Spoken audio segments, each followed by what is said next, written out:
The National Veterans Memorial and Museum began with a vision from the late Senator John Glenn, who understood the value of telling and sharing the story of our veterans.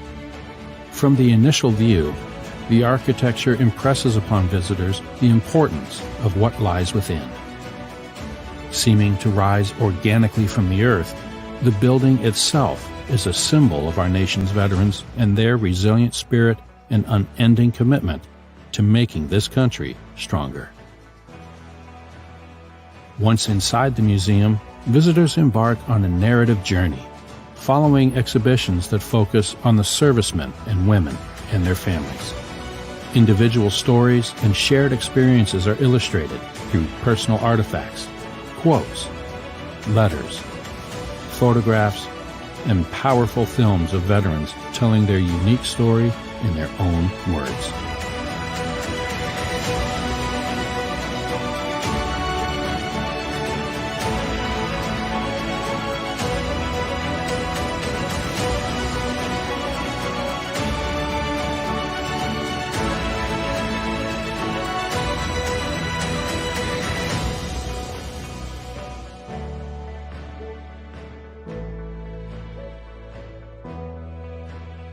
The National Veterans Memorial and Museum. It's more than a museum. It's the new home of the brave. Plan your visit today.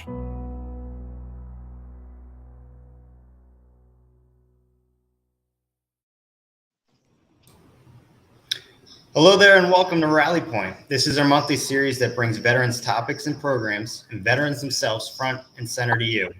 My name is Justin Locke, a U.S. Army veteran and the Business Development Manager here at the National Veterans Memorial and Museum. Our team is currently working hard to launch a new e-commerce platform soon that will be truly one of a kind. Most museums just bring their own gift shops online. Ours is a little different. We are connecting veteran businesses, their products and services to the community at large. Our new Vetrepreneur program is going to be something that all veterans can connect to.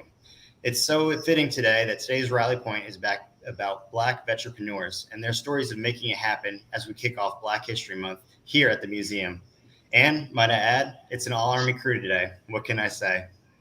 On today's program, we are honored to speak with Jeffrey Price, President and CEO of Plan Logistics Solutions, James Howell, owner of B&K Smokehouse right here in Columbus, and Anthony Sizzle Perry, founder and CEO of Crafted Culture Brewing. Gentlemen, welcome to Rally Point. Let's get going. Now, to introduce our moderator for today, the President and CEO of the National Veterans Memorial and Museum, Lieutenant General Michael Ferreter, U.S. Army retired. Over to you, sir. Thanks, Justin. Great introduction, and this is so awesome to be with these three gentlemen today, and it's going to be an amazing conversation with three vetrepreneurs, and I'm excited for you folks to get to know them and their service, why it matters, as we all learn about starting your own business, especially as a veteran in today's business climate. Now, when we leave service as a paratrooper, Justin's a paratrooper, but no matter what branch or MOS you had, you feel like you got to jump out of the airplane, but you forgot the parachute. And so you feel these senses of free falling and a spiral and a spin. And so let's start today by saying, yeah, we all do. And so now what are we going to do about it? And we have three amazing leaders, role models, servants who today will share these experiences with. Now, we're more than a museum.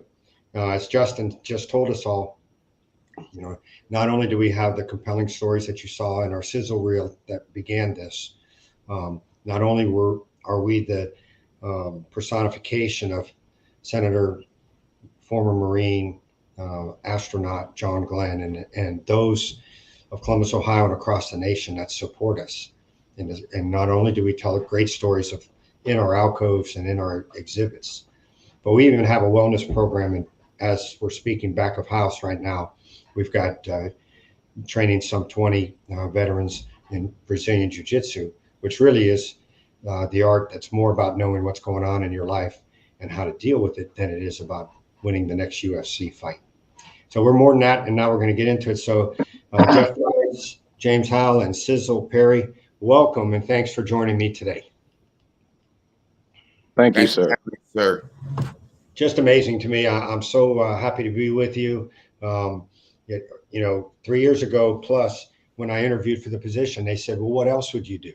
And I said, well, we'll get Vetrepreneurs and we'll promote all that they're doing and we'll make their life even better. And and at that moment, they said, this guy's a little different, I think. And I don't know if I am. So let's start with some introductions. Jeff, we'll start with you. Introduce yourself and tell the audience a little bit about your military service and what inspired you to begin and own your own business. Thanks. Absolutely. Well, thank you for the opportunity and excited to be here and to speak. So my name is Jeffrey Price. I'll kind of give a little history on how we got to point A to point B and how we can go to point Z together, working better together, which is one of my mottos. So I was 88 November in the Army, which is a transportation management coordinator. And really, we have to start back in 2011. You know, I joined the Army pretty late in military years. I joined when I was 24 years old because what I realized is my background is in organizational communications. That's a major that, you know, as Kanye West says, it's a major that doesn't make any money, so to speak. So I knew that I already had 2 children, student loans.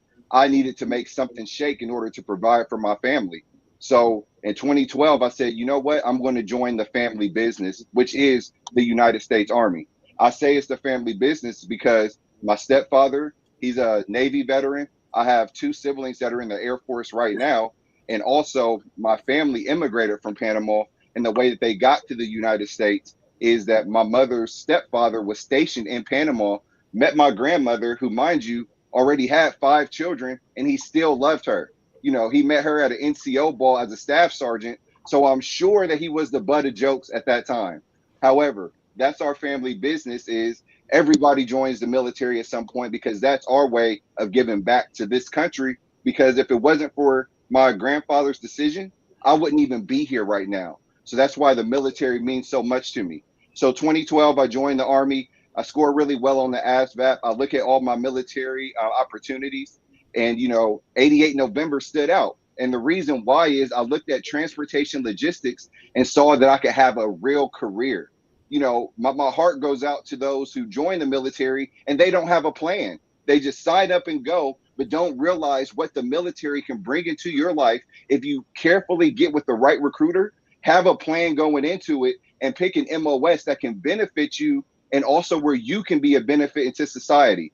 So I picked the 88 November MOS, transportation logistics. It's a fail-safe inventory, fail-safe job, I should speak, to be in, because everything has to be on a truck or in transportation at some point in a product's lifestyle. We look at the general's office surrounded behind him. Everything that's behind him on that wall, that's behind me, that's in Sizzle stores, that's in Howell's cooking business, all of it comes on a truck at some point in that product's life. So I knew transportation logistics is where I needed to be. Fast forward to 2013, I get out of boot camp out of Fort Jackson. I'm in AIT, and in AIT, I scored 100% on every test in the Army Transportation School at Fort Lee. Now that is important because as you go through life and as we expound more in this conversation, you'll see that there's little guideposts in life that kind of tell you when you're going in the right direction and when you're going towards what your goal or what your purpose is in life. So once I scored that 100% in the Army Transportation School, I realized, like, hey, this is a gift. This is where I belong. This is my tribe to be in transportation logistics. Even though I had the background in business communications, transportation logistics is where my gifting was. 2013, I get out of AIT, boom, I'm fast tracked to where now I'm getting deployed to Afghanistan. And reason why I say I'm getting deployed is it was a unique situation to where I went by myself to Afghanistan, meaning there was a soldier who was already down seas, failed a drug test. She was getting sent back home. So I was backfilling her slot, meaning I had to be responsible for myself to get to Afghanistan. Yes, I had mentors and NCOs that guided me going through Fort Bliss and everything to get there, but I was accountable for myself to get there, meet with my commander, join that unit at Bagram Airfield. So those are little signposts that said, hey, I can do things by myself. I am great. I can accomplish things when I put my mind to it. So fast forward, have a great career in the Army. I redeployed because I'm in the Army Reserves because, as I mentioned, I joined in the military at 24 already with kids, college education, so I felt the reserves were the best fit for me. I redeploy. I get a great job at a Japanese auto manufacturer. Well, guess what I'm doing? The same thing that I was doing in Afghanistan. There, I was doing retrograde operations, closing down FOBs, shipping things out of Afghanistan back to the United States or other military bases. Now I'm working at one of the largest Japanese auto manufacturers in the world doing what? Global logistics. Now I'm shipping things out of the United States to all these facilities overseas. Why is that important? Because my career is lining up to everything the military opened for me.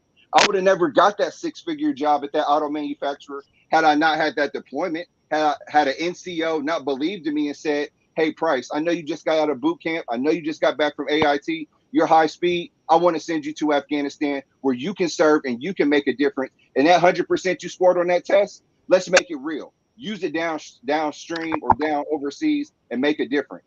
So at that point, I'm at my job for 5 years. And in 2020, that's where I stepped out in faith and started my business, which is Planned Logistics Solutions, where we get your cargo to the right place at the right time for the right price. And last, but I'll just leave with this. In 2020, when COVID hit, that was that defining moment for me to really step out and start the business. Because instead of just doing shipping, I was doing purchasing, I was doing new model, I was doing quality inspections, because my employer had, furloughed everybody who did domestic jobs and just kept the overseas group.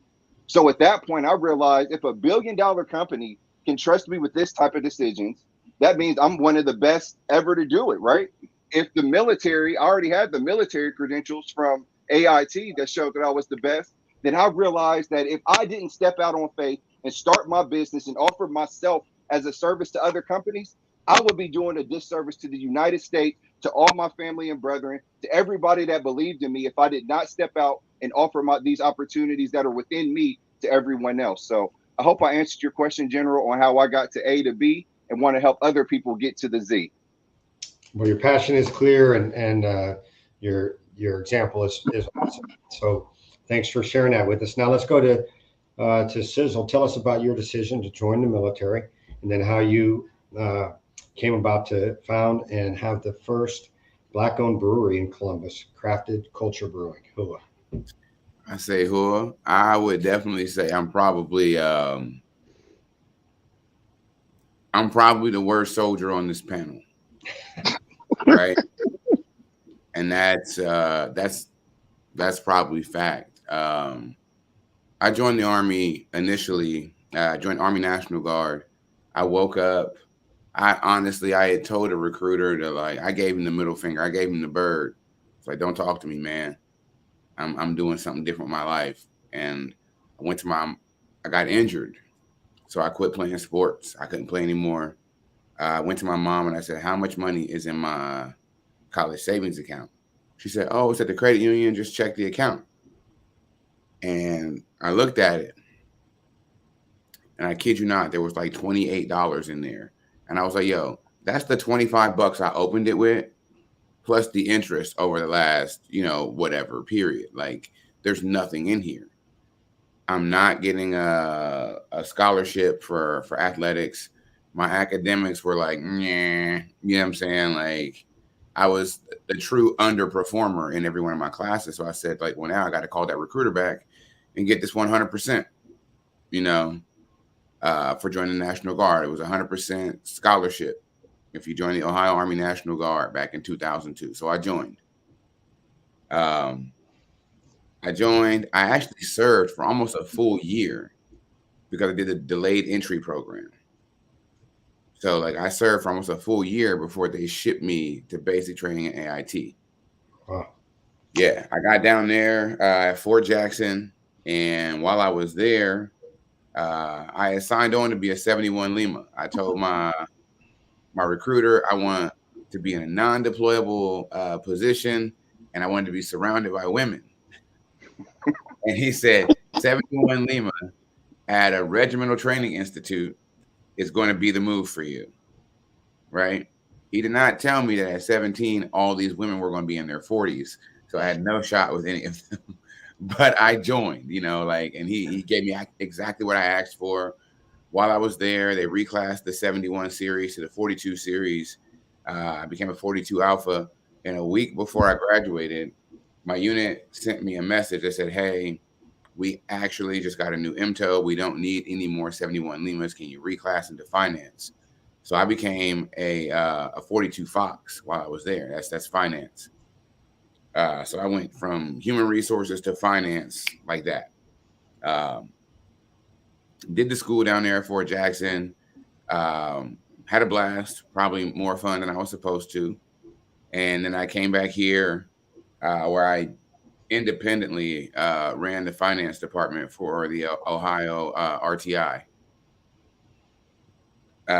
After a few years, I struggled. I realized I was struggling with the balance between being a young college civilian and a soldier. So I decided, I was like, I just need to do one or the other. I can't get out, so let me go be active duty in the Army. So I got a conditional release to go active duty. And when I did, they told me I had to change my job.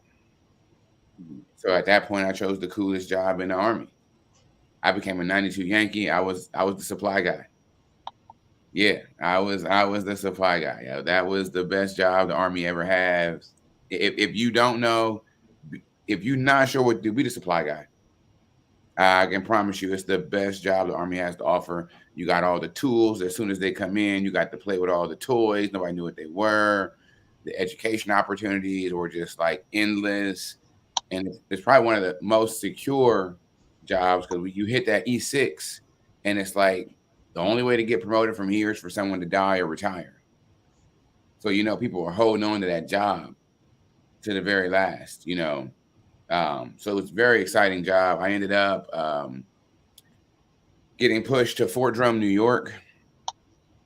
While I was there, supported 2 tours to Afghanistan, served as our unit movement officer, as well as the supply guy. This was during that transition to BCTs, the Brigade Combat Team. So I served as the NCOIC of a battalion, of a battery level intel cell that we had put together, that was awesome. Like, much respect for everybody who's working in that. Was 35 series now, right? The intel folks, and just really embraced it. But when I tell you, I got in all the trouble you could get in, like all of it. Like, it did not matter what kind of trouble it was. I was in it.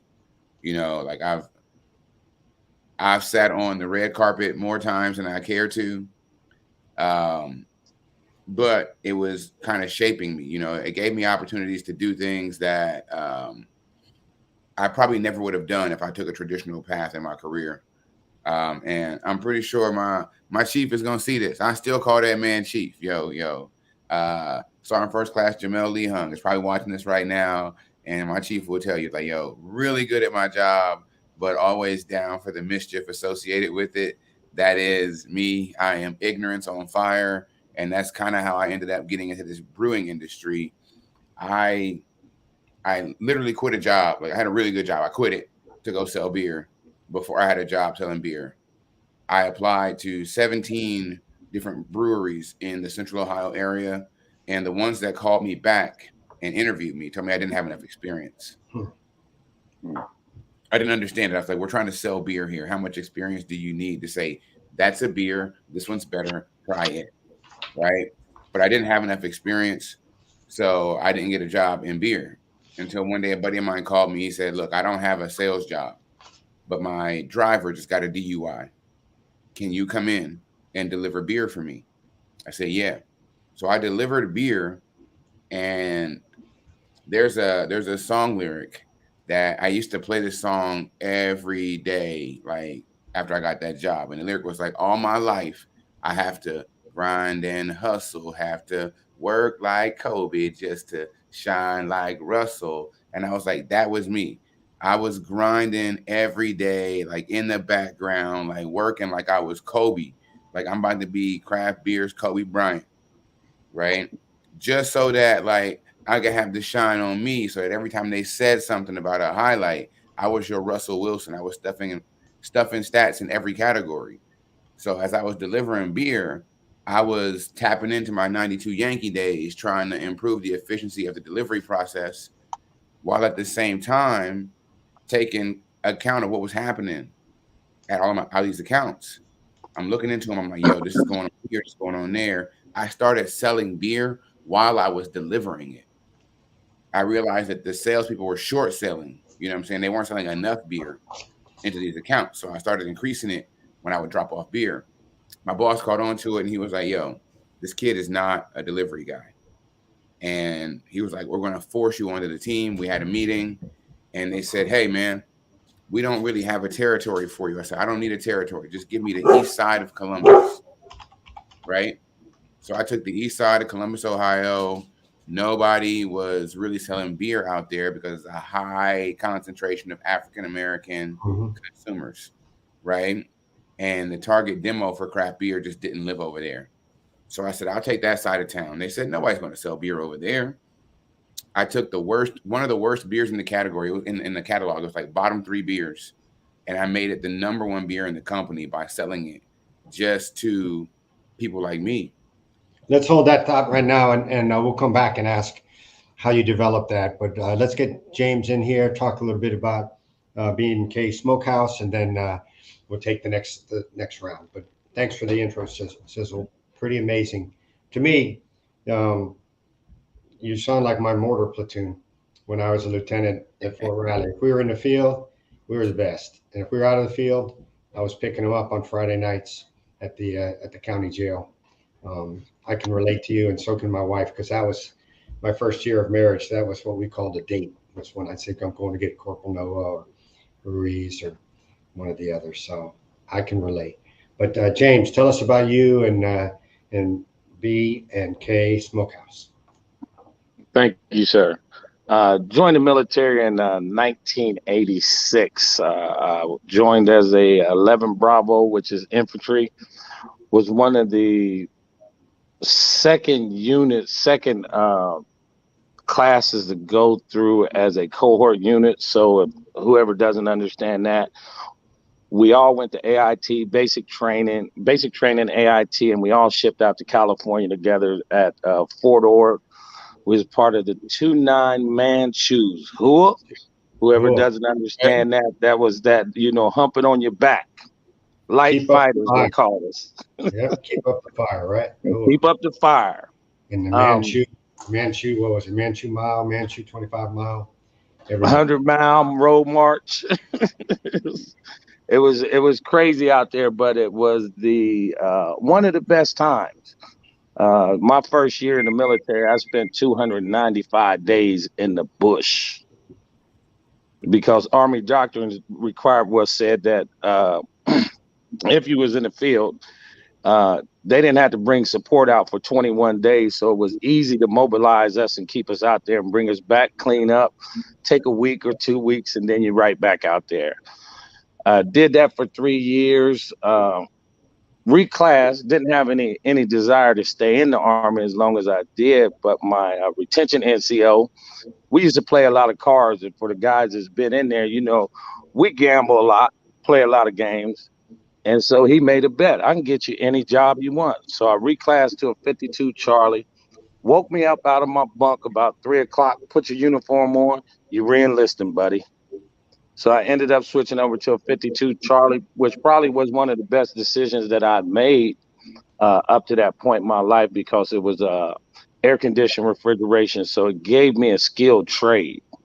And everybody knows with a skilled trade, if you got a skilled trade, you never have to worry about eating. Because you have a skilled trade, not a whole lot of people have that out here. And went on to do that for years. Went to, Germany, Panama, Korea. Best site I was at, I ended up at the DOI, Director of Instructions for United States Army Ordnance Center and School, where I became a master instructor, led the Total Army Instructor Training course for about 3 years there. And then I shipped back out. And then in 2003, I decided that, I'd had enough. I had a P3 profile, and I exercised my right to a medical review board and left the military, came back home, started working in HVAC. And at the same time I was in the military, I gained my college degree. So that was a good thing. It afforded me to finish school.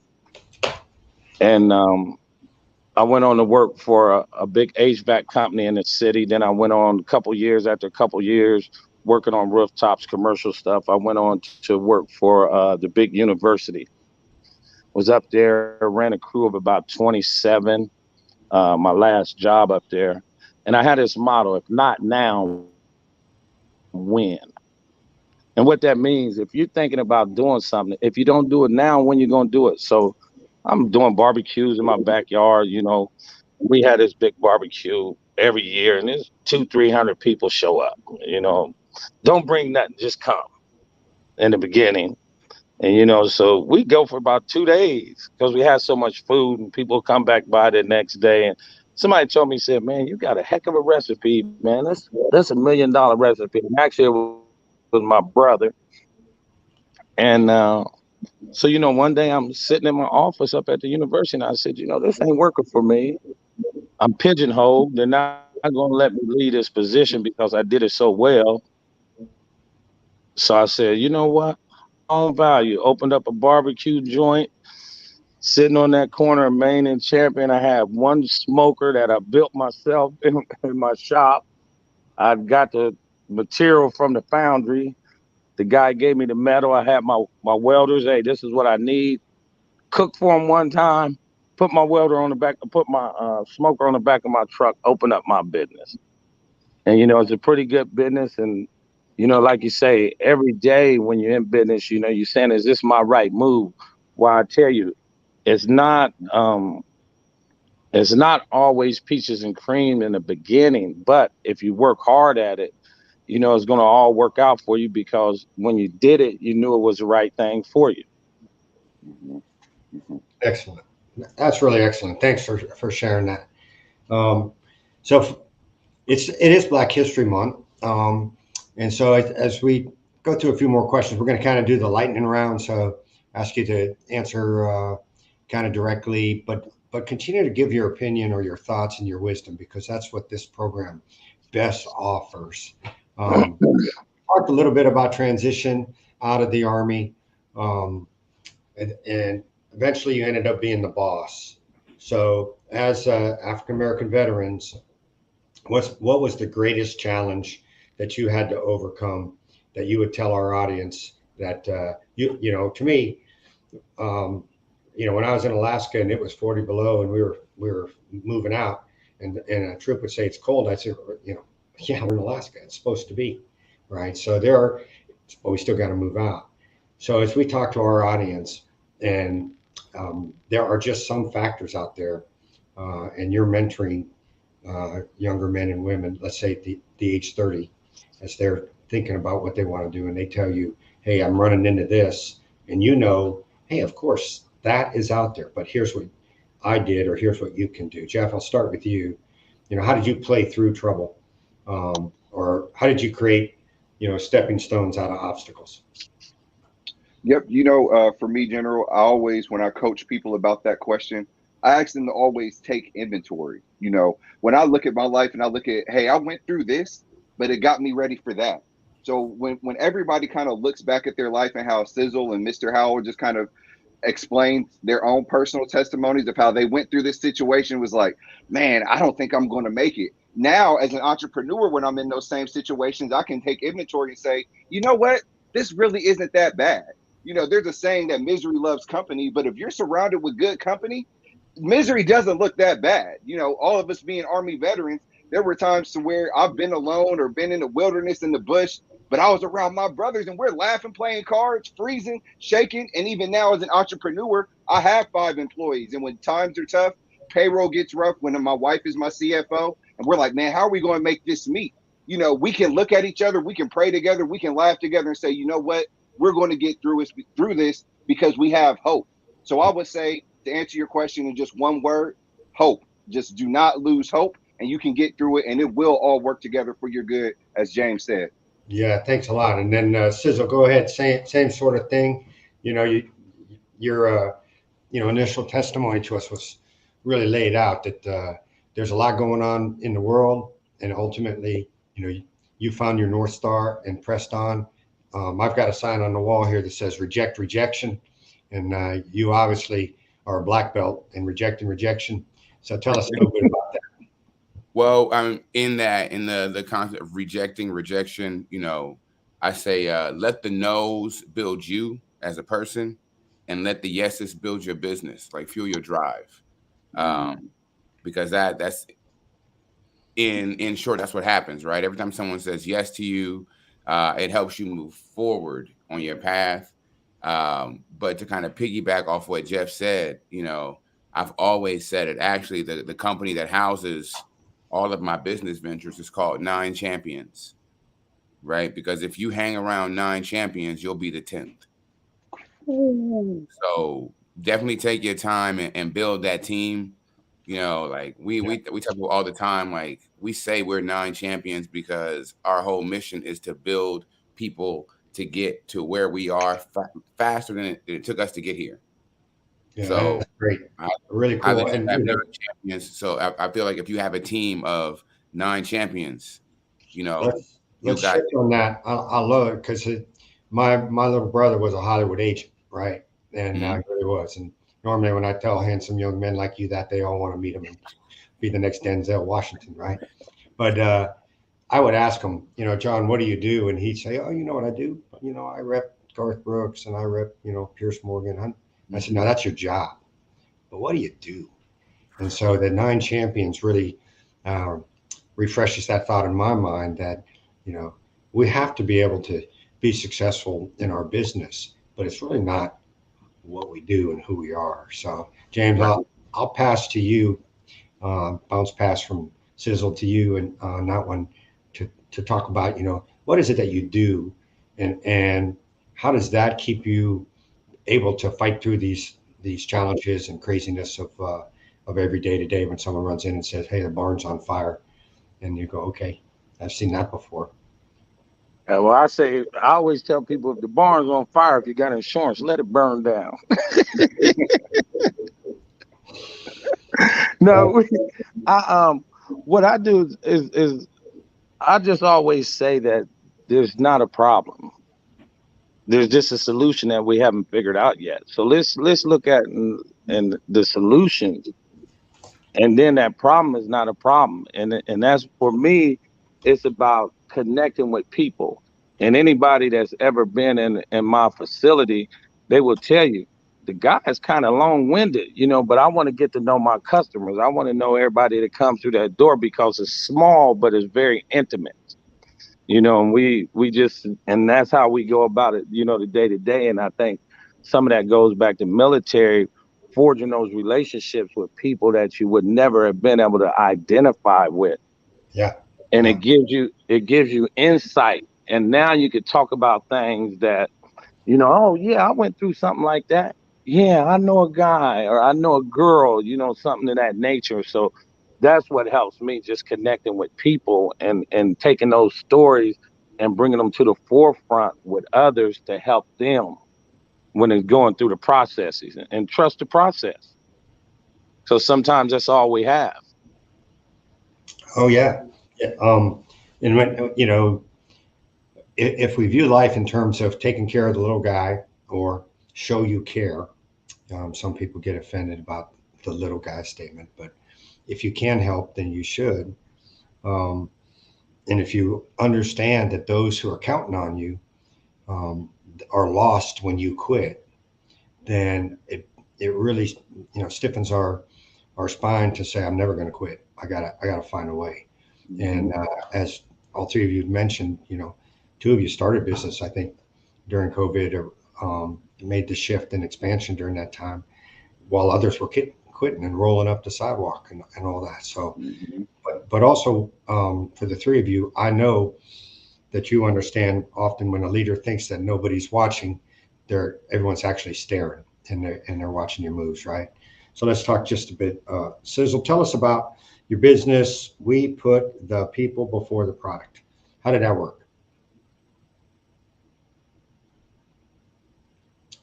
Check your mute. Yeah.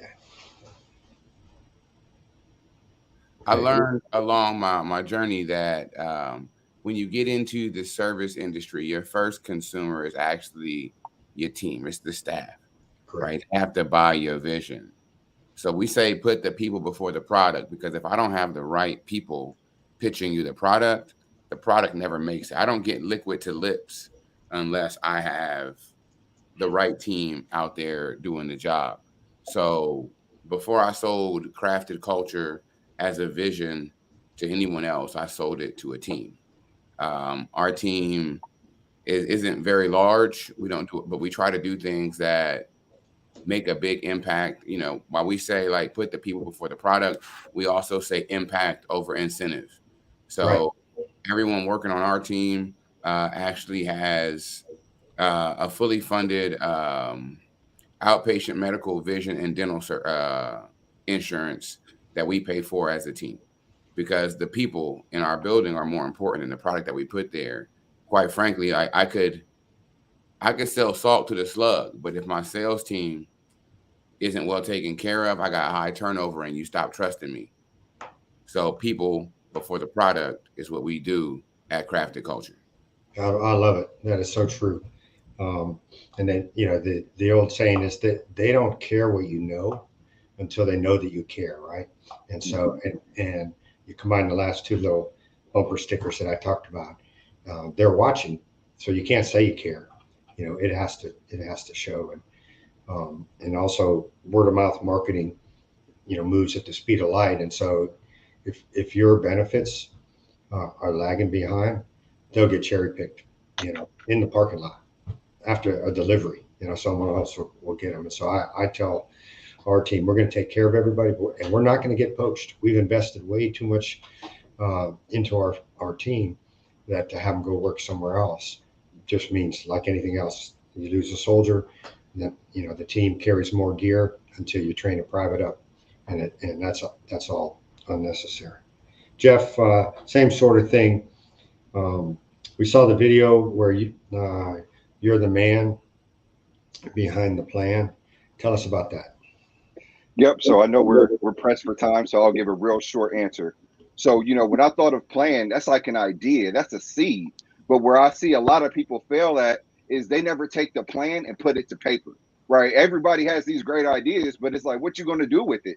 So I always say you got to have a business plan and really write that dream out, get the vision and put it on paper. So the acronym for paper is, first, you have to be passionate about it, right? Because people invest into people, like Sizzle just said. You know, he can have the greatest beer, James can have the greatest ribs in the world, but if he's not passionate about it and he doesn't believe in it, guess what? Nobody else will either, because people invest in people. The A, for ability. What is your ability? What is your skill set? I'm not talking about your ability like, oh, I'm a bigger guy, I can lift weights. No, my ability was my skill set. That's a God-given ability that I found when I was in a transportation school. James has a God-given ability to cook. Sizzle has a God-given ability to make sales and make that beer. So that's a big difference between what you're talented in and what you have the ability to do. The last one, personality.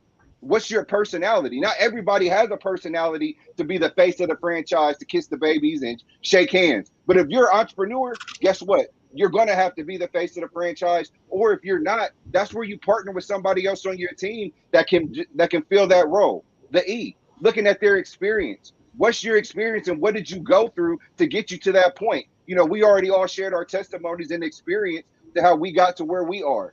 And the R is for resources. So what are your resources?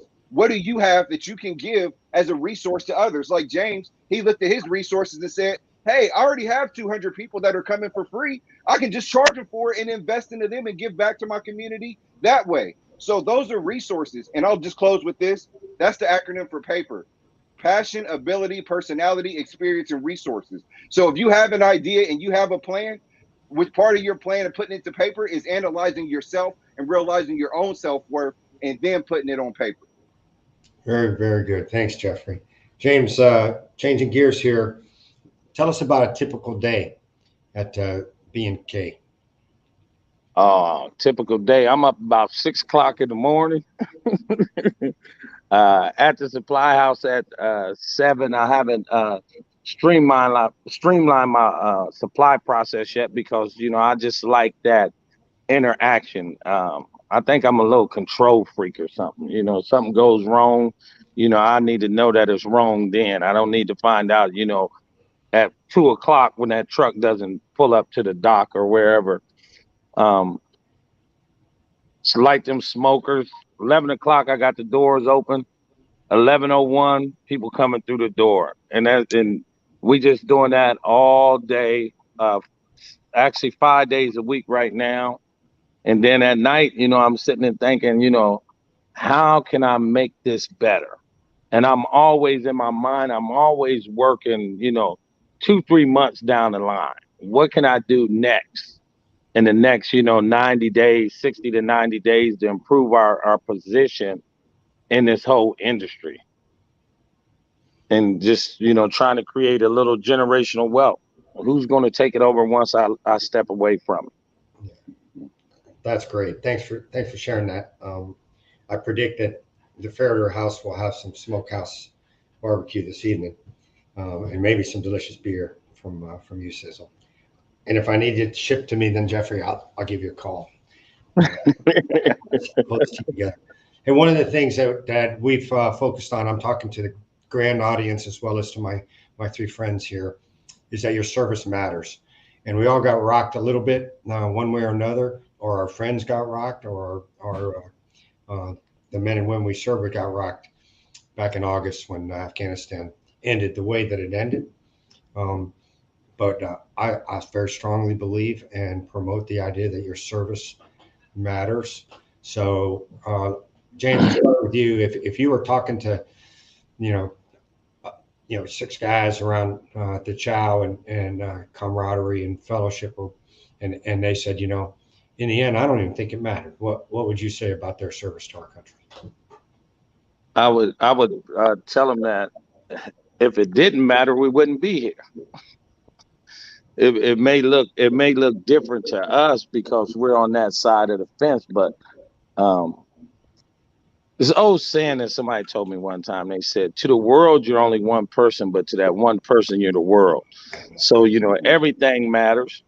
A word, a smile, a nod, whatever it is. So don't think that where you sitting at this point in your life is not the sum total of who or what we are. It's just a part of it. And once we get to that final stage or that final plateau in our lives and we sum it all up, it's going to make a big difference. It'll make a big difference. Yeah, that's super. How about Sizzle? If you're there, your service matters. How would you describe that? Yo, so for me, it's really everybody plays a role on the team. What your role on the team is defined by your coach. And as long as you got a coach who's constantly advising you, constantly pouring into you, you can operate and move through with confidence that what you're doing actually has an impact. Very cool. Thanks for that. And your service matters, Jeff. Tell us about that, please, Jeffrey. Yeah, you know, some of my agents, they're still in the Army Reserve because that's part of my big why is to go back and equip National Guardsmen and reserves and keep them gainfully employed in this billion-dollar logistics industry of the United States. So what I tell them is your service does matter because you don't know what your impact to influence is making. I think James answered it personally, so I just want to give him an amen. But to just piggyback off that real quick is, you know, even me leaving my unit, one of my best friends is the NCOIC of my old unit. And he tells me, like, Jeff, even though you've been gone for 2 years, these guys still talk about you. They still talk about big silent Jeff who walked around looking all mean and stuff, but always gave an encouraging hand, always was willing to help start that truck and PMCS that vehicle. So even though you're still not there physically, your spirit and your impact will still be there and you do matter. Very cool. We said at the beginning, we're standing up our Vetrepreneur store. Both Justin, who's our lead in today, both in the building and online. Great things coming. And again, the thought there is once we connect with you all, then we find other people who we have the ability to connect you to. We talked about one of the merchandisers in our preps. We're also starting this veteran concierge, so we're going to be helping connect military, VA, local VSOs, national VSOs, and employers. And so I ask you to join us in that journey as well as we go forward. I got to note that our Chief of Staff, Colonel Bill Butler, U.S. Army retired, is watching from Italy right now. And so he can't get enough, even when on what we would all call, yeah, there it is. Bill Butler watching from Perugia, Italy. And he says B&K is the best barbecue in Columbus. So you got that going for you. But we're way more than a museum. Let me ask you, beyond your business, what kind of things and how are you involved in the community that we should know about? And I'll start with James, go to Sizzle, and then Jeffrey, you'll back clean up. Within the community. Well, currently, I've been talking to some guys that I know for years. I've always supported the rec centers and community that I grew up in. We've done catering at our cost for the Legends program down at Barrack Recreation Center since Mr. Hughes started it down there. We also support a couple of the other centers when they come down and they say, hey, we're doing this, James, can you help us out? Buying candy for the kids for the Halloween. But what we're going to start doing here in the near future, hopefully, I talked to the director of Recs and Parks. She came back. I can't recall her name, but she was assistant director. And I'm going to be sitting down with her, and we're going to start a program where we're going to start sponsoring these kids, because I think that a lot of our gun violence in the city has stemmed from the fact that they took that rec center, which was a safe zone, and limited their access to it by charging them. Inner city kids can't afford, or their parents can't afford $40 or $50 for the kids to go to the rec center and participate in them programs. So we're going to start supporting those kids and trying to pick out children and following them all the way through, and whatever they need, we want to be able to support them. If you need an instrument for an after school music program, we want to provide that for you and follow through and make sure that kid gets everything that they need. And I think that's one of the things that, as entrepreneurs and businessmen and leaders of our community, that once we get ours, we have to go back there and pick somebody else up. And I think that, we can save these kids with a program similar to that, instead of waiting on some of these other social programs that's not going to do it. Thanks. I appreciate that. And Sizzle, your thoughts on within the community? So you said like outside of our businesses, but yeah, I don't really do much outside of my business. Okay. Right. Because I won't have a better platform than what I have through Crafted Culture. Awesome. And one of the things we say is beard the change. Beard the change you want to see in your neighborhood, beard the change you want to see in your industry, beard the change you want to see in your family. The alcohol industry took and ripped the Black community apart many, many years ago. It was liquor and beer. It put a very negative connotation on that industry through our community. And so we say we want to take the funds out of this industry and reinvest them back into our community. We're approaching our 1-year anniversary as Crafted Culture, but we gave away 60,000 pounds of food last year. We sponsored 4 youth programs, 5 different schools in the area. And we are always looking for opportunities to grow that number, right? Like I always say, like, if we as a people rock with it, we as a brand rock with it too. That's the PC version of what I say. But you know what I'm saying? Like that's kind of how we operate over here. every time, and we have an opportunity to advance our impact. That's what we push for. So even down to this hat, the shirt that I'm wearing right now, these are all collaborations with other businesses, Black-owned businesses that don't have a platform that is as highlighted as ours. That's great. We're getting a lot of shout outs. Joe Little made a comment to one of you. William Howard made a comment to one of you. Facebook is coming alive. And like we said, about 17,000 people will probably view this within the next 10 days. And man, Sizzle, thanks for telling us about it. Rewording or reshaping my question to make the point that because we feel here at the National Veterans Memorial Museum that we are more than a museum. We measure success in the same word that you use, which is by impact, not by foot traffic, and certainly not by a balance sheet or P&L, but moreover by connecting, collect the dots and then connect the dots, and finding men such as yourself and the rest of your teams that are doing incredible things, using your platform as the launch pad for impact. Jeffrey Price, what do you think about this topic? Yeah, so with me, I'm very involved in the community. For me, I just as a man of the faith, I gave my heart to Jesus a long time ago. So I'm really about being a servant in the community. So I'm also the director of the Reverend Robert Davis Foundation, me and my childhood friend. He started it with his wife, but I'm the community director. Our motto is a community in need is a community to lead. So we try to do at least 4 events within the community. Last year, we did like a gas me up to where we partnered with Kroger. We went to the local fuel station over on Hamilton Road by that Kroger on the east side. We had about $1,000 worth of gas cards, and we just gave them to people. People come up to the pump. I say, hey, here's a $25 gas card. I'm going to pump your gas for you. And I'll just start ministering and praying over them and just wishing them a blessed day. So I'll do that. Also, another nonprofit I'm involved in is called Femergy.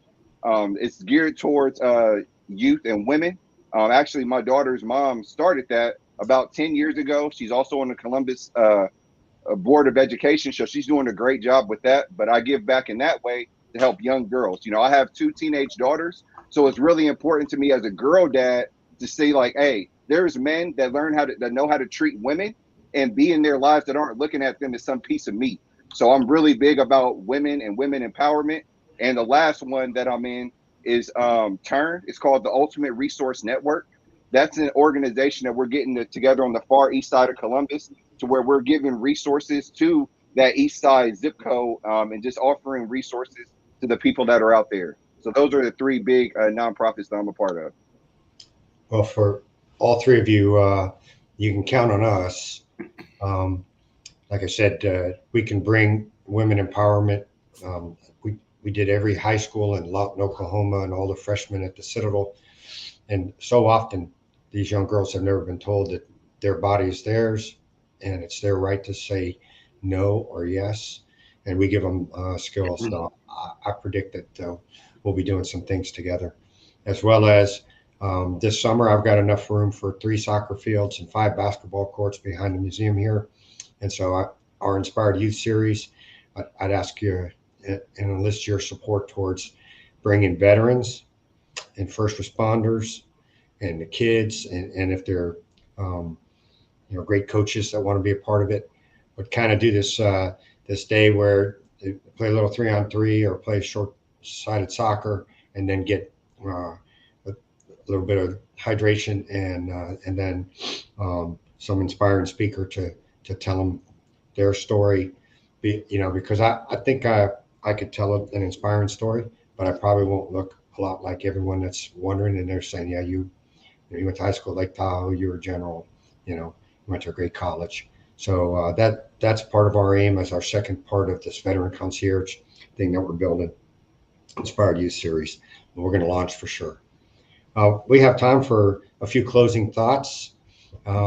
James, we'll start with you. Thank you for being here and opening up and sharing your story. But what would you say to the audience out there in closing? I would say that, just keep on pushing on. If you think it, do it. If it's positive, if it's negative, rethink that whole process. You know, it's too much of that out there. And if you want to be successful, you're going to be successful because we limit ourselves. We're our worst enemies. Limit ourselves. We limit ourselves to the things that we can do, what we can accomplish, because of fear. And fear is if it don't kill you, it makes you stronger. And that's my whole philosophy. Fantastic. I appreciate being here.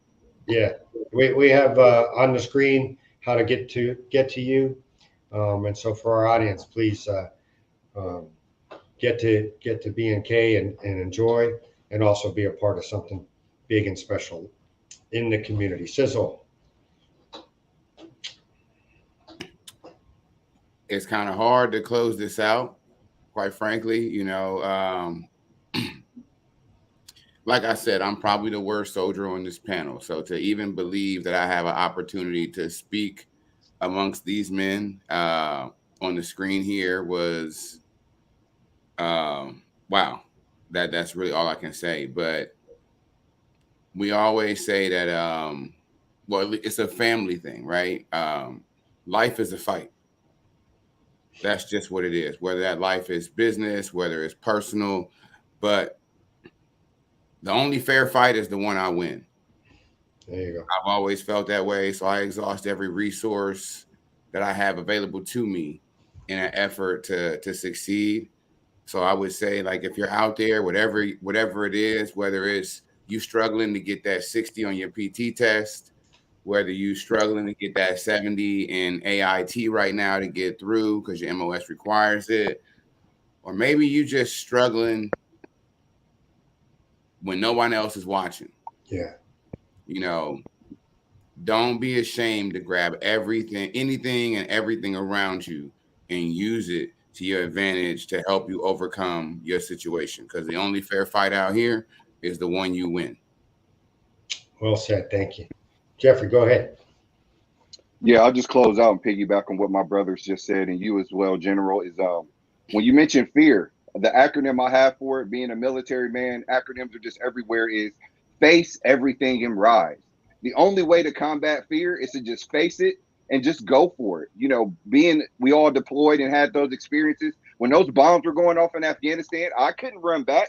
It was like, hey, we're still going out on the road. We got to clear these routes. So facing your fear and bringing it to the light is how the boogeyman doesn't look so scary. He might look scary in the corner in the dark, but once you bring those things to the light and have a team around you that can speak life into you, you know, speak empowerment about you, tell you that you can do it. And when somebody who believes in you before you believe in yourself tells you can do it, you can change somebody's life. So I encourage you, if you're watching this, I believe in you. I believe you can do it. I believe you can start that business. I believe you can finish your degree. So if you needed somebody to tell you this morning that they believe in you, Jeff Price is saying, I believe in you. Amen. Thank you. Hey, so I predict that we're going to start something on Thursdays. And, you know, we've talked about it. We have a lot of people walk from one side of the bridge over to the other, but we talked about food trucks. We talked about beer trucks. We talked about things. So join us. I invite you three to join us in finding a way to have something really cool here on Thursdays. I invite you to bring your ideas to us in the ways that we can help you to help others. We do, you know, food drives. We do clothes drives. We do blood drives. We'll do anything that it impacts lives. So I invite you to that. And then this idea of Inspired Youth Series. You know, we got the place, we got the field, we got the time, and what we need is you and the kids. Man, that was awesome. This was such a, if not the best rally point ever, it was the best rally point ever. So thanks to my three friends and brothers and battle buddies from you know, often in life, it's important to realize we have more in common with each other than we have different. And if we start with where's the common ground, we're going to make things happen. So with that, all kinds of great comments raising in and flying in off of our Facebook Live. But I want to thank you three. I look forward. Relationships are for life. And we started one this past week on Thursday when we first met. And now I want to thank my team, the incredible ability to pull such inspiring leaders together for our audience, Jinx and Justin. And, the motto around here is invent it or create it. When they ask me, General, how do you want to do this? They'll all tell you. I just say, invent it, create it, find a way, get the right thing. And this was the right thing today. I'd like to pass now to Justin, who will give us a good closeout. And God bless you all. Take care. I'll see you soon. Yes, sir. Thank you. Wow, that's some great conversation here today. Thank you, General Farron, and a special thanks to each and every one of our vetrepreneurs who are here with us today. You can support our museum by supporting them. A special thanks to our sponsor today, a true friend of our military and a veteran community, Lane Aviation. They have been with us since the beginning. As we continue to celebrate Black History Month, check out our programming and events on our website at nationalvmm.org. And remember to share the love this month with our veterans during Valentine's Day week. Use hashtag NVMMValentines in all of your posts so that we can be part of all the love. As we mentioned earlier in today's program, we are launching our new e-commerce store here soon. However, we need your help. If you know of a veteran-owned or operated business that we should partner with, please suggest them by going to our website under the support tab at the top of the page. Next month is Women's History Month, and you won't want to miss our next rally point as it's such a great conversation on March 5th. Details about the event are going to be coming soon. Until then, thank you for being here today, and remember to reach out to our veterans. Sometimes a quick phone call or a simple text is all it takes to keep us strong and connected. Thank you. Thank you all. Wars aren't fought by countries. They're fought by people. Now, hear their stories in their own words. Honor their service in your own way. At the only museum in America that gives a voice to all our veterans. The National Veterans Memorial and Museum. It's more than a museum.